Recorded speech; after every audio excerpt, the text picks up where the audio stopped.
All right. So, hello everyone. Welcome to the newest episode. Today I have Lucie Petite from Hong Kong. Hello, how are Hello, you hello. doing? I'm really good, thank you. How are Thank you you? so much for being here. I'm well. Thank you very much for asking. I super appreciate your taking the time. I know it's been a little bit difficult to try and sync up time zones, but we're making it happen. So, for those that don't know you, if you can please give a little brief intro of who you are and how and why you got into modeling.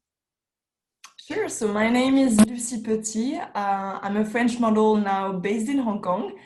I've been here for about, 8 years now? Oh my I've goodness. been modeling for about nine, including as a hobby at first. But the real truth is that I signed a modeling contract when I was 15. Nothing really happened with it. I didn't really start working at first. Right. It's only when I was about 19 and I was like, okay, this is really something I want to be doing. So I need to put myself out there. And this is where I started to reach out to agencies and organize test Yes. shoot, this kind of things. And this is where it really started. And I got my contract to Hong Kong, which was Woohoo. originally for 3 months, but I Amazing. liked it, Right. stayed here. Yeah. And so it's been almost 8 years Oh now. my goodness. That's quite a long time. Have you modeled anywhere else or just basically in Hong Kong? I've started in south of France. I've been a bit traveling around Asia as well for some contracts. But yeah, it's been mostly on, like, let's say most of my modeling career has been happening in Hong Kong, that's for sure. Right. Which is super interesting because most of the models that I've interviewed are either in New York or LA. Tell us how it is working in the Asian market because I know it's a little bit more, is it fast paced from what I see? Because from what I've seen models in on YouTube channels like you, uh, there's so much catalog and commercial work, and then the fashion is also booming over there. Tell me how it is, what the work is like. What's your experience? It's for sure a more commercial market than it is fashion. There's a lot of catalogs and all this kind of jobs because obviously it's starting from Asia for most of the brands before it's being shipped somewhere else. Right. So yes, there are a lot of these commercial jobs. Fashion is there as well. It's obviously less fashion, like if you compare it to New York, Milan, or Paris. But there are some fashion jobs, and there are some cities that are more fashion, some cities that are more commercials. So it really depends where you are in Asia. Hong Kong is still pretty commercial. Hmm. I'm working to make it as fashion as possible in there. But no, if you take, for example, Shanghai, Tokyo, Seoul, it's a bit more fashion. Right. Um, Singapore as well. It's been on for a while, but yeah, there are these cities that are more commercial, some others a bit more fashion. It's a mix of both, but overall, Asia is definitely more commercial than Right. any other markets around. So. Right. Well, I seem to think that you've got quite a huge portfolio's worth of fashion under your belt anyway. So you worked with Calvin Klein, Hugo Boss, Armani.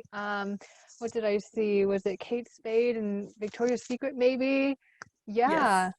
So, that was commercial work though, oh, not was not it? fashion. Like what I You're right. personally You're call right. fashion, I'm always thinking high fashion in a way, as Right. in like runway, or shooting for editorials, this kind of things. That was still commercial work, but no, definitely there are this big brands as well around that need some models in Asia. Right.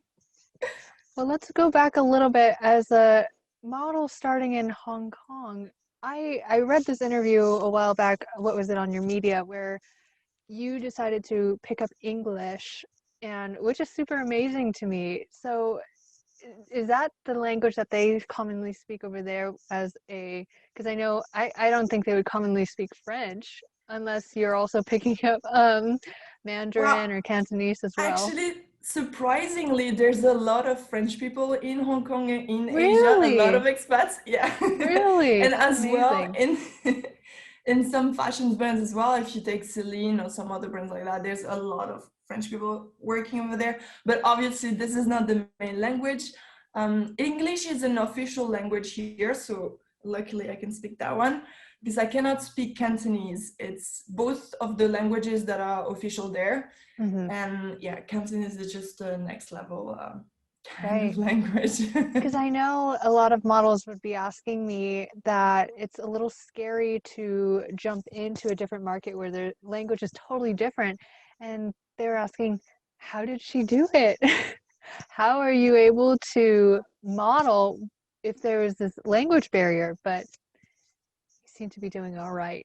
No, it's actually it's true that in a way that if you take, for example, China, because right now Hong Kong is very international, so it's Right. actually quite fine to just be speaking English. Mm-hmm. But if you take China, for example, a lot of the girls would maybe have to learn a bit of Chinese, of Mandarin, in order to be able to communicate. Because Right.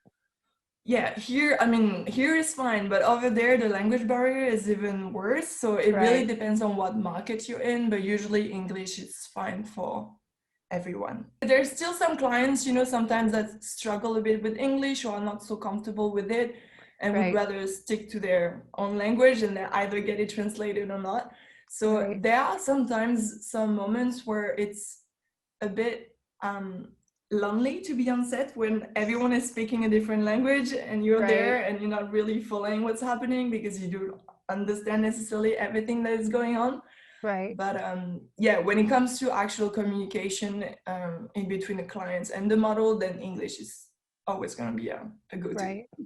Which is actually super relieving to hear because I know everyone that would be listening would be going, oh my goodness, I may have to cram in at least a whole couple years worth of learning into a couple weeks to try and get there, which is so, it's fun anyway. It's good to know these languages, but it's also like, that's such a huge barrier to overcome. So I'm super proud of you for being able to pick that up and go for it.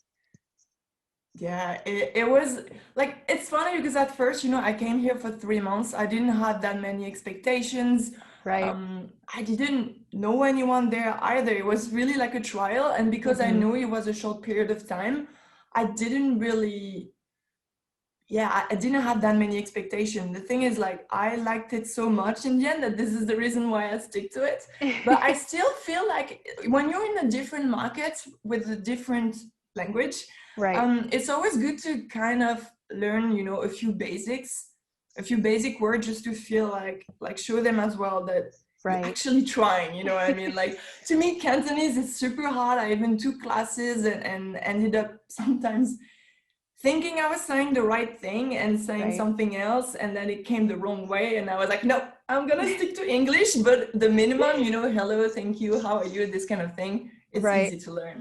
Right. And it means a lot. It goes a long way. Even just being, if the agents or the agencies or the clients see that you're making at least a little bit of effort, it Exactly. means a lot to them. So No, definitely. let's talk about, as a model, what is your proudest moment? My proudest moment, I would say, is an editorial that I did in April, actually, that we Mm-hmm. shot during the pandemic. Yes. So it was at a time that was a bit dark for me because my grandparents back in France, they actually caught COVID, and that was at Oh the my time that goodness. it was still, you know, very unknown. We didn't know, Right. like, you know, we could see the numbers rising, like whether it was number of cases or just people that were getting into hospital and this kind of thing. So it was a bit of a scary time because like that was a time as well where I couldn't necessarily fly back to France if Right. something would happen. So, you know, that feeling of being stuck and at the same time not really being able to do anything about it. Right. Right. It was a bit of a darker time. I stepped out of YouTube for that period because I was not in the mood to be like, hey girls, how to get a successful model, you Right. know? Right. But yeah, and I tried to think of the possible thing I could be doing in order to somehow have an impact or help. And at the end of the day, you know, I'm a model, and this is what I do, this is what I love. And I Yes. really got myself into this project so that I called New Norm for now. Yeah. That was based on social distancing, so to promote social distancing and really try to promote wearing a mask, because that's a Right. thing that, you know, in Hong Kong, in Asia, people from the beginning, they put a mask on because they got used to SARS back in the days. You Mm-hmm. know, it was a different approach to it. When you see Europe or the US, Right. took more time to really get into Yes. a phase where people would be like, okay, maybe we should be wearing a mask at the Right. end of the day, you know? Right. So yeah, I've designed this shoot where I was wearing a mask most of the time, Mm-hmm. actually all the time, whether it was a mask or another protection. Right. And in a way, it was good for me to kind of escape that reality and really dig into a project and focus Mm-hmm. on that and nothing else, because there was really a waiting game at that time, and just standing Yeah. there and like just The waiting for it, that was not good exactly. for the mental health. Right. The industry for everyone just seemed to go to a complete stop, which was scary. Yeah, But I'm oh yeah, glad you were able totally. to, at least in Hong Kong or the Asian market, was able to pick back up so quickly. But here it's taking a little bit of time.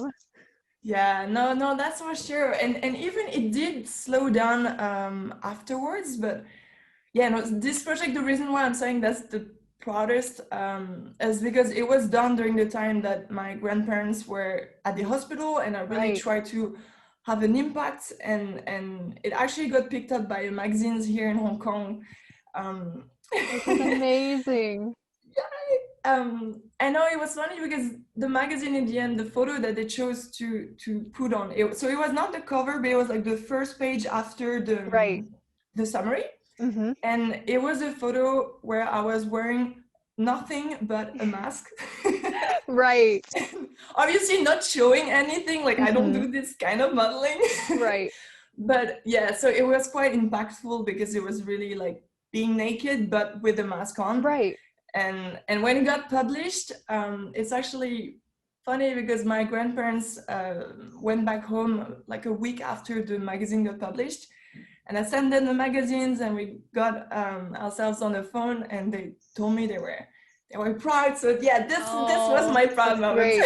great. Yes, that's wonderful. And when I did see it, it was such a powerful thing, and it just reminded me how I love that we can use modeling as not only just an art form, but as a way of advocacy. And it's Exactly. like a language where we can not just protest or bring awareness, but really bring people together. And in your case, it was like connecting to your grandparents who are far away because you didn't know, and it was also connecting to, you know, your community of wearing masks, and you're also reaching out to other people. It's just like, what an Hopefully it's a good amazing word to project. make people wear a mask. Right. Finally. Right. Such a weird No, for time. sure. Great way Hmm. to I totally feel what you mean by that. It's like it's a great way to convey a message, or like convey emotions, like something that you want to be saying just by showing Right. images or videos. It's a great way to do so. Right. And it really shows that modeling is just more than being a pretty face. When you step behind the scenes or when you step into the shoes of the model, you can really see there's so much more work involved and so much more thought. And what I loved about you is that you are so much about personal development, and how this project was also part of your personal development journey. You said that was like your first time directing something. Yeah. That's Yeah. amazing. So yeah, I mean, it was also, you know, a bit of a trial. That was at the time where, you know, there wasn't that much work. So it was a good time to focus on actually doing something good. Right. And and the thing as well is that, I mean, for us, it happened at the time where the cases started to rise again in Hong Kong. Mm-hmm. So I didn't want to have too many people involved as well in the project. So the smaller, the Right. better, which is also why I took the direction and the styling and everything. But not just that, it was actually a really interesting project. And I really think that any model should actually, you know, sometimes we struggle wanting to have test shoots that are really high quality, or you Right. know, that have a styling, that have a whole story, but you can do it yourself if you want to, if you work for it and find the Right. ideas, you know. Right. there's a inner creative in all of us. Totally. Yes. So going back to personal development just a little bit, I loved in your interviews that you've had that you are all about encouraging other young women or other possible aspiring models to really look at modeling as a way to grow in confidence, not just mentally but physically as well. And what steps or tips and tricks have you personally used or are teaching to be able to help models right now for personal development? So I feel like any model, that steps out in this industry, no matter the age, at the very beginning, we always tend to compare ourselves with models that are already working, that already have established themselves, that already have a career and clients and, the social media attention and all of that.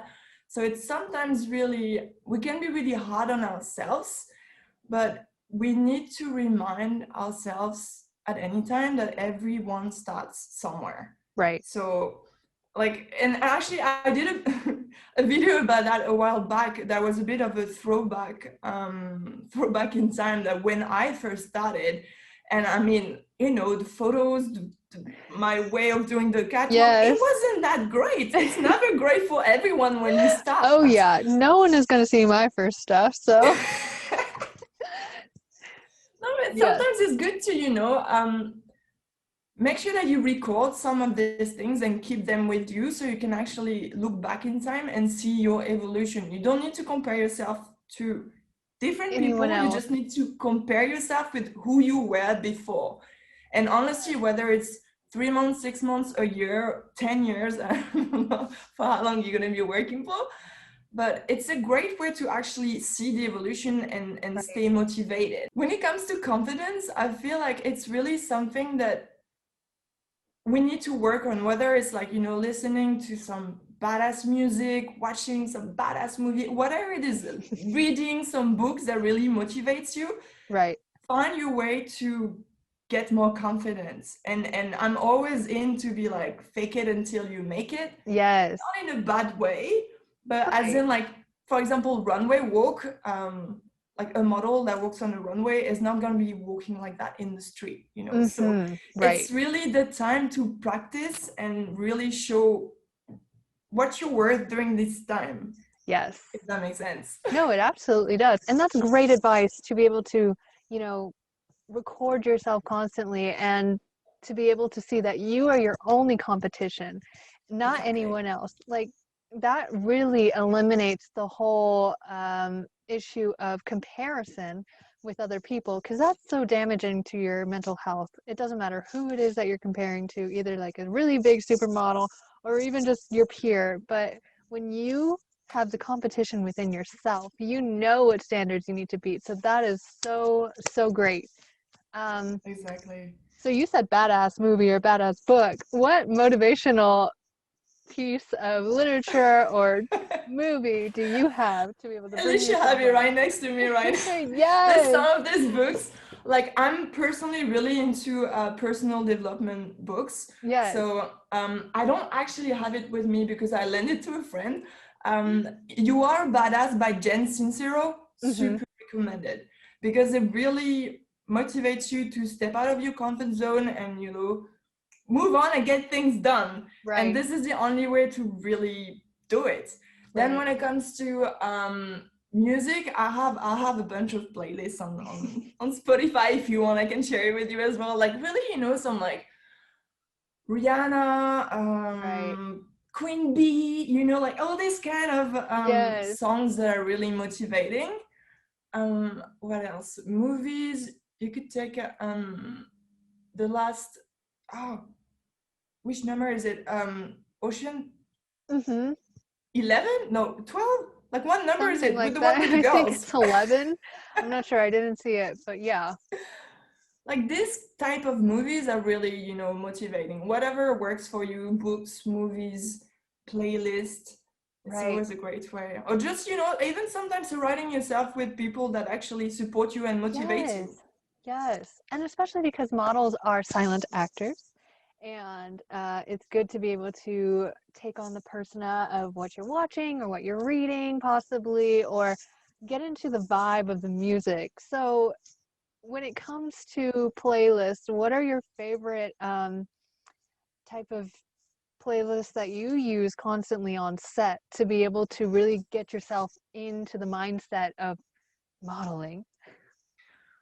I tend to change, and like I actually adjust my playlist according to the theme of the photo shoots. Mm-hmm. So for example, one of the last shoot I did that was really it was a bit of like it was about surrealism. So I made a whole playlist about this kind of crazy songs, a bit of what do you call it, Alice in Wonderland, you know, this kind of Yes, playlist to really put you in the mindset of doing, like, because basically when you listen to that music you're gonna be feeling something. So right. if you choose, like, you know, really slow songs for, I don't know, like an Adidas campaign, this is not gonna work. You know, It you gotta doesn't like fit.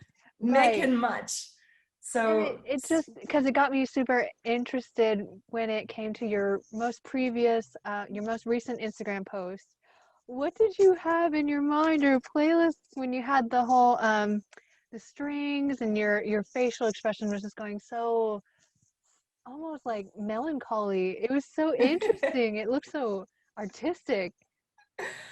I don't know. Sometimes, you know, it's for me, music really works, and I'm always trying to, yeah, feel that vibe. And you know, like I was told actually for this shoot in particular to act sad and wait, what is it? Act sad and in despair.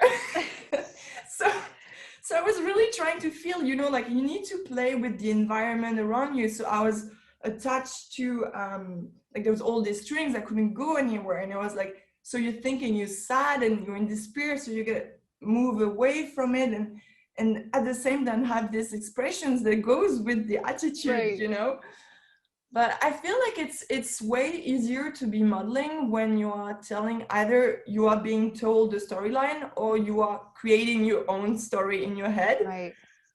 because or else you just don't say to be like, okay, what do I do now? You know, you have to think always of what is the next thing you're going to be Right. doing. Yes, and for those listening, because I know I've had a few ask me, what is the key to being a good model on set? And it could be music, or it could just be straight up asking the directors, like, what's the vision board? Or tell me what's the vibe, or what is the story that you're going for? So that is what ties Totally. everything together.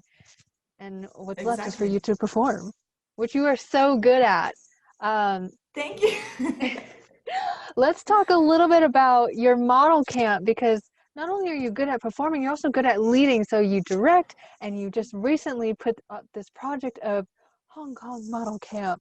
What is this like, especially during this pandemic? It just seems to be like a perfect time, especially where people are calling this era the time of the mind, where we're learning or people are improving themselves. And from what I'm seeing, your camp is getting really successful, which is amazing.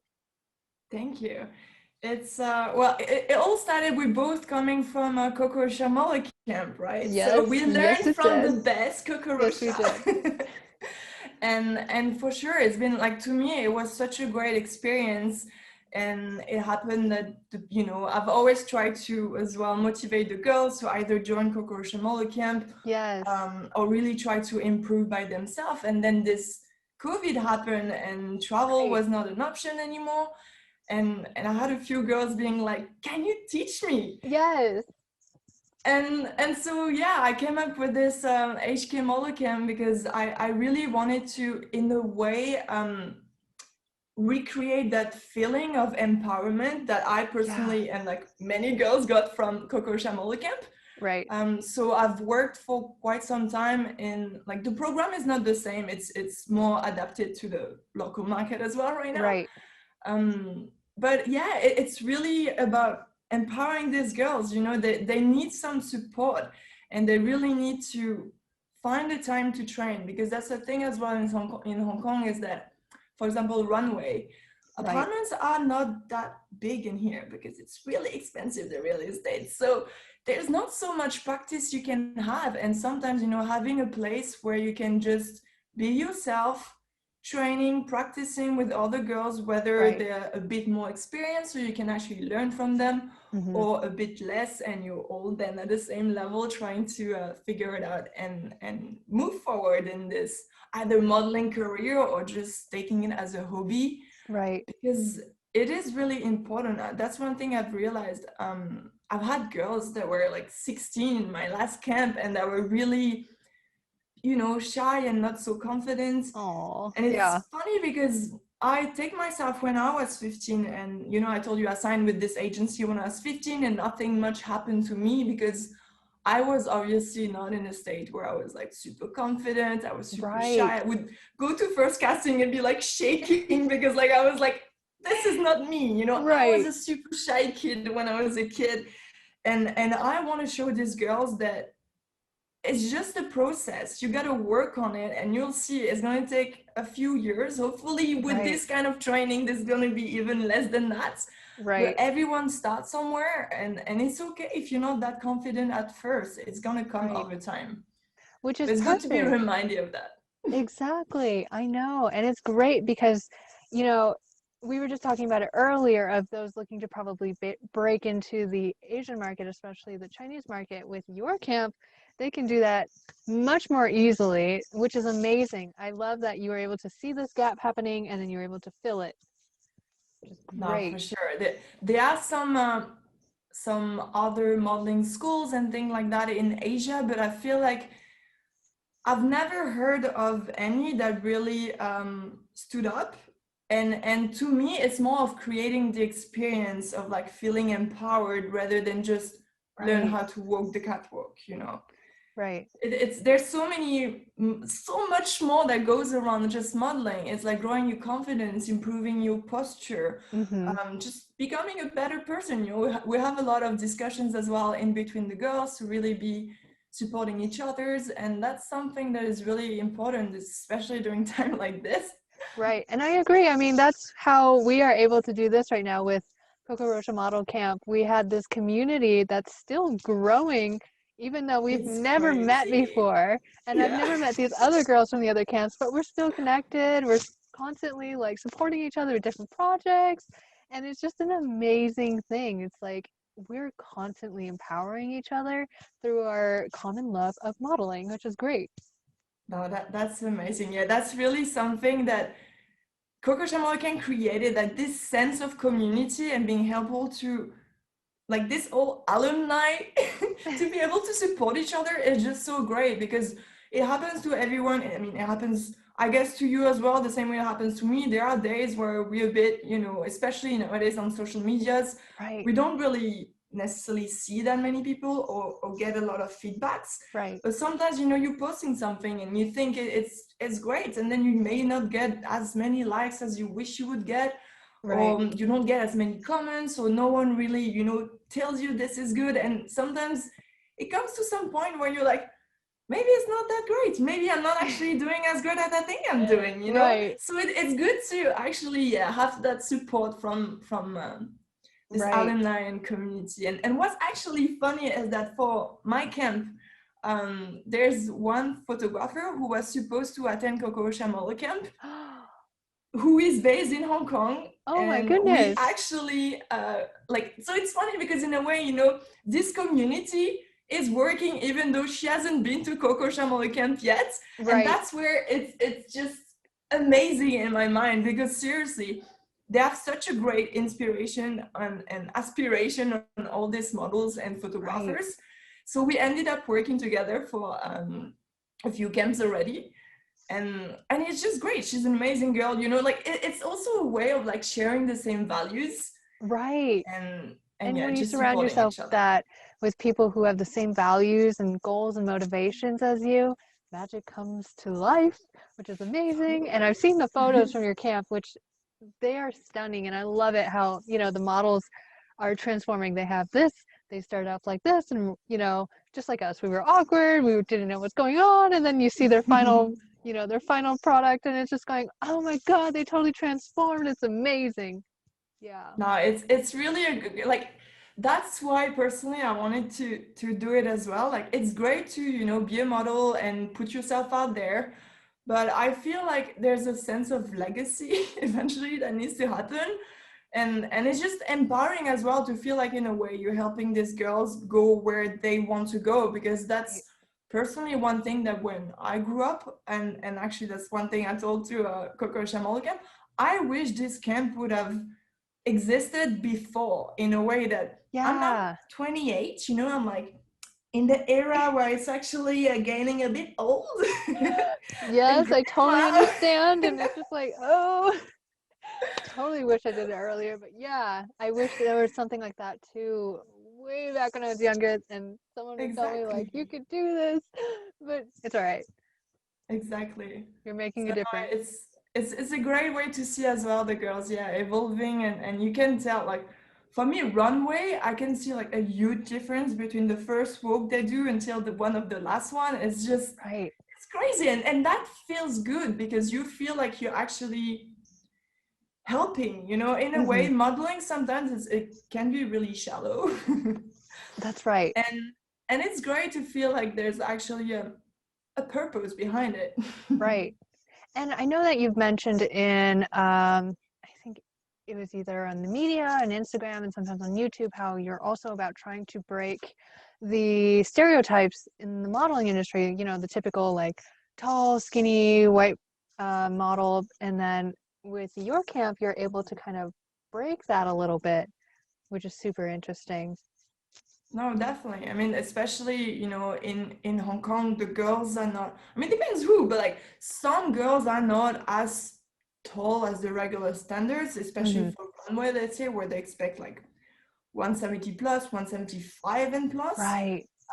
Here, well, it's just the way it is. You know, the girls are a bit shorter, but it's actually like that something that really astonished me is that my first camp, the girl who was the shortest was actually the one that had the most confidence Oh during my runway. goodness, that's amazing. And it was amazing to see, because at the end of the day, it doesn't matter what height you are, you know, it's more Right, about the confidence and this attitude that you have that you want to right. keep watching. Yes, This it's is how like you all it carry is about. yourself. Yes, and that's what brings the eyes to you. And I love that you're really just inspiring and teaching others how to just love and be comfortable with themselves, which is awesome. Yeah. Totally.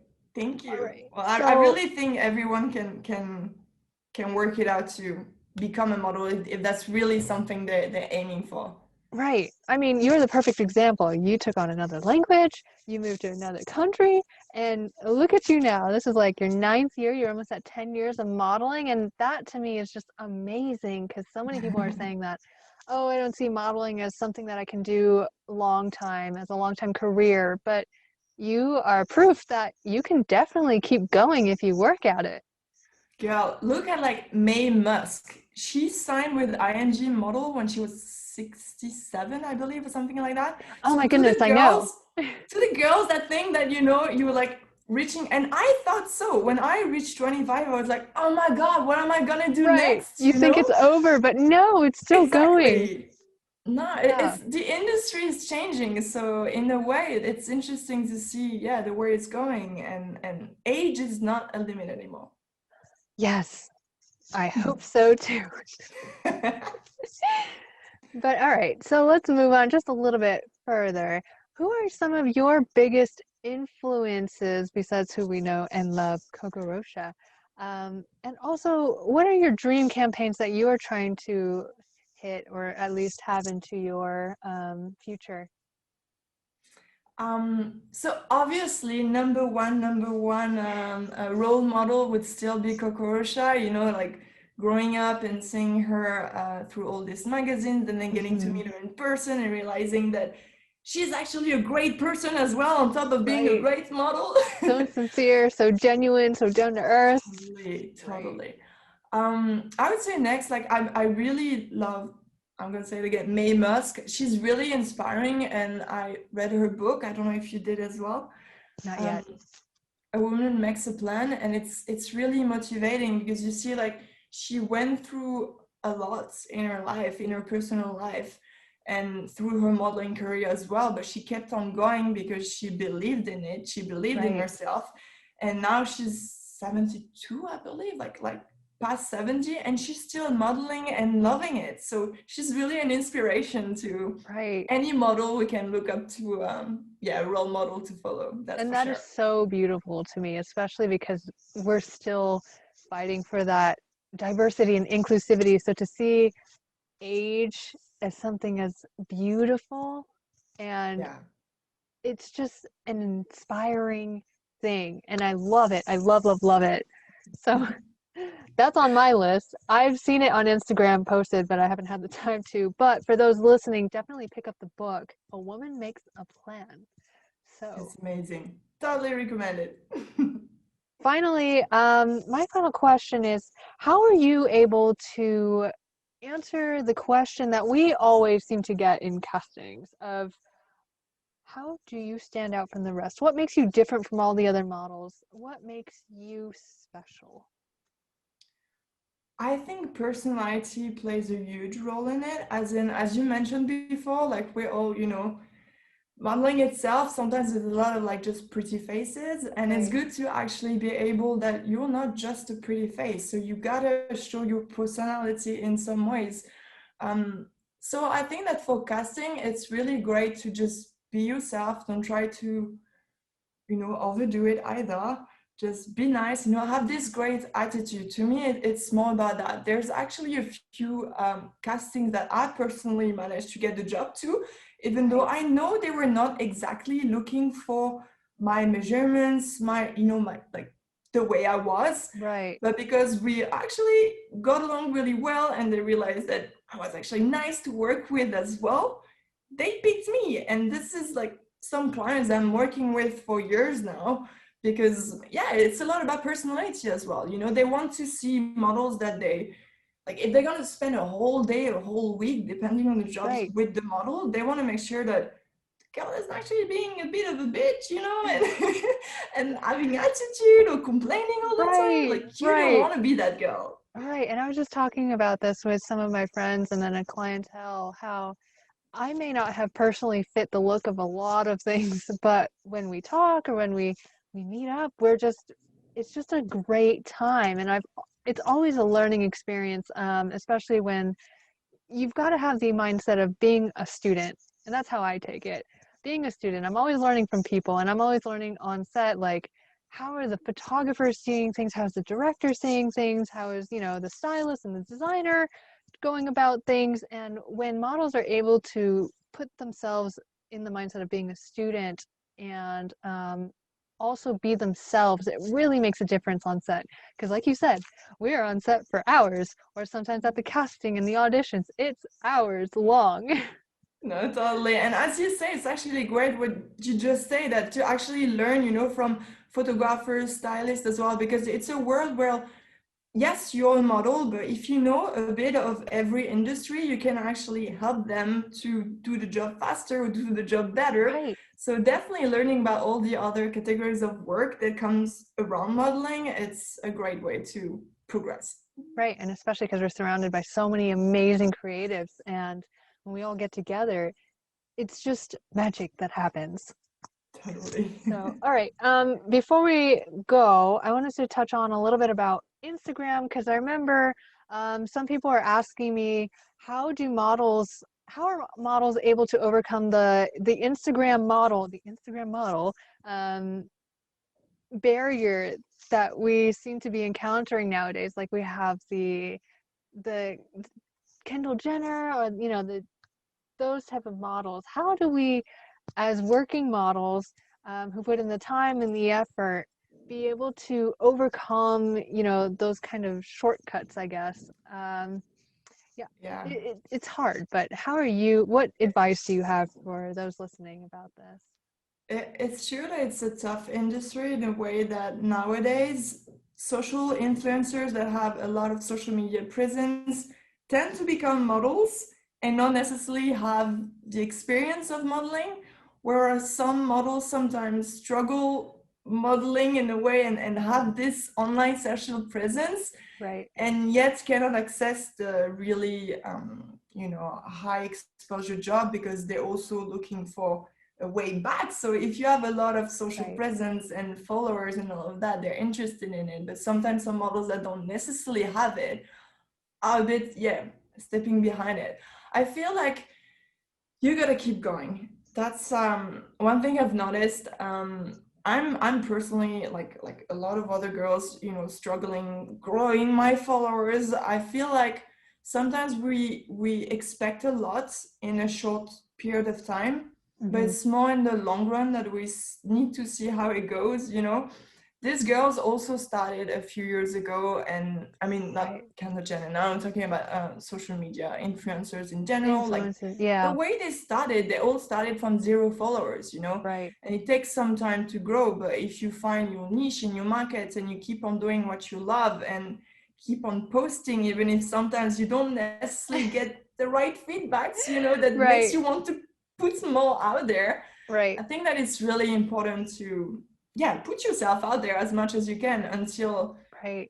until you make it happen, Yes, because it especially will because take time. yes, it will take time, but But engagement is engagement no matter what. And exactly. people love seeing behind the scenes or who you are, little bits and pieces of what you like, what you don't like, and it just brings more of that human quality. Totally. Yeah. And if I can add up something as well, I see a lot of girls or like aspiring models putting a lot of, bikini photos, underwear photos, Right. Right. because this is the photos that obviously gets a bit more likes. But you Yes. gotta think of what you want in the long run. You just want to become an underwear model and be only followed by guys on your social medias. You know what I Right. mean? Like, it's always, thinking about what you really want to be doing and add up your personality to it. And it's a great way to stand Right. up. Because I know it's a little bit different, influencers versus modeling.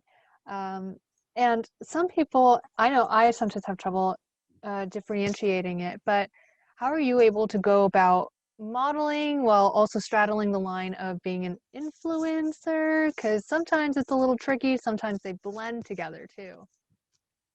Um, yeah, it goes back to like posting enough. Personally, I know I don't post enough. That's one thing for sure, because I'm also quite like perfectionist and wanting, the fit to look nice, or like some colors that Right, match. And I know that in the end, these things don't really matter. But this is also a thing that we gotta go through it and like sometimes just post our own things. But I am not that much personally of a like social influencer, as in like I don't really work that much with brand that just want me to post something, as in mm-hmm. like I would rather post something that I genuinely like sometimes I do get, for example, offered to test some products or get Right, some products for free. right, But that's one thing as well that I find a bit silly from some, is to actually promote things that they actually don't believe it just because they've been asked to do so or got right, a bit of money for it. It's also your image and what you genuinely think about it. You want your right, audience to believe in yourself, and that if you tell them, oh, it's great, that's you actually mean that it's great. It's not just, right. oh, you got paid to say that it was great. You know what I mean? And it goes back to branding. It's like you've got to really know who you are, what are your values, and once you have that, then everything can follow. So I think you raised a really good point of how it's like influencing could be a little bit more about the products and posts that you get paid for, as opposed to modeling. It's about building the relationships. And then when you have those relationships, you can still get more bookings and whatnot, or you can have a long-term relationship of with that client. So that could be the difference. Who knows? But that's what I'm Totally. seeing here. And I feel like the way it's going nowadays with digital is like they both complement each other in a way. So you are a Right, model, but you're also a social Instagram or TikTok or whatever social platform you're on influencer. And right, it both work that way to level yourself up. right. That's for sure. Okay, so for our final question, I'm sad to see us go, but if you could give yourself advice, um, or your past self advice, as a model, or and for those listening, what would it be? I would say that it's really important to believe in yourself more than anyone would ever believe in you. As in, it's a Mm, tough industry that sometimes really affects your mental health, and it's really easy to give up. But right. if you put the hard work and you believe in yourself, even if there are some people that are going to tell you that you can't do it, because there are always people that tell you that you can't do it, Right. prove them wrong. Put yourself out there, work, Exactly. practice, and prove them wrong. That's for sure. Right. Because, in modeling, we have so much more rejections than we do actual bookings. So, For got to sure. keep moving forward. Exactly like you said. Yeah. Got to keep going. Well, anyway, thank you so much for taking the time to be with us. I really appreciate everything that you were, you know, giving and sharing with us. I love your story of starting as a French model, going all the way across the country. And then I Thank love that, you. Thank you, you're putting in Jacqueline. all this work and filling in the gaps that you see. And you're so awesome. And I love that you're all about, change and You're you're actually awesome doing too. something. Thank you So, for doing this. This is, you're saying this to me. I'm like, girl, you're the oh, one thank you. organizing this podcast to be able to help aspiring models or whoever is out there actually interested in modeling and just Right. learning the right Oh, thank thing that you. it's, oh, you're amazing. Keep going. Oh, thank you. All right. And that will be the end. Thank you all for listening. Let's tune in for our next episode, which will be coming out very soon. And have a wonderful rest of your morning, day, or night. Thank you so much.